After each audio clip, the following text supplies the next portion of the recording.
Hey guys, Frank here and welcome to another episode in our digital classroom series. And today it's about this shot. And how the heck did I shoot this one?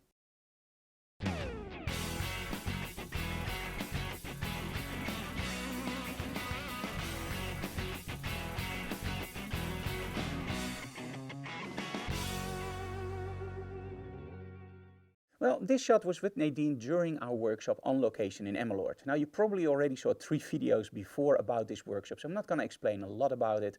But this shot was shot with the GT200 from Gigoto. And, well, in this case, I'm not using any modification at all, just the straight strobe on our model. And because I'm shooting HSS, well, because you can shoot HSS with these strobes, I am able to kill the ambient light pretty easily. But for me, that wasn't enough. I wanted some little bit extra in the back. And that's why we're using these large reflectors with a blue gel to literally just give a little bit of an accent from the back with a blue gel. Now the blue gel always takes away a lot of light, so make sure that if you use gels in your photography that you counter for that light loss. And a good gel will take away anywhere between 1.5 to 2 stops, sometimes even a little bit more. And those are the gels that give you that really nice saturated colors.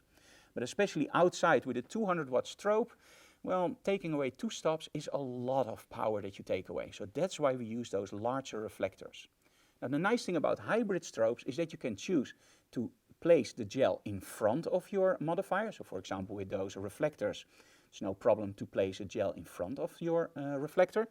But it's even better to just use our magnetic system from Rogue with, for example, the gel holder. And in the gel holder you can just place, for example, a red gel, and in this case we did a blue gel.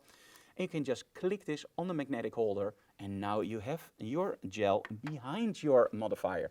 And that means that even on location, we can now use softboxes from 1 meter or 2 meters if you want, and still use that softbox to gel the whole set. Isn't that awesome? Hey, let's take a look at the behind the scenes video so you can see the lighting setup and of course the results.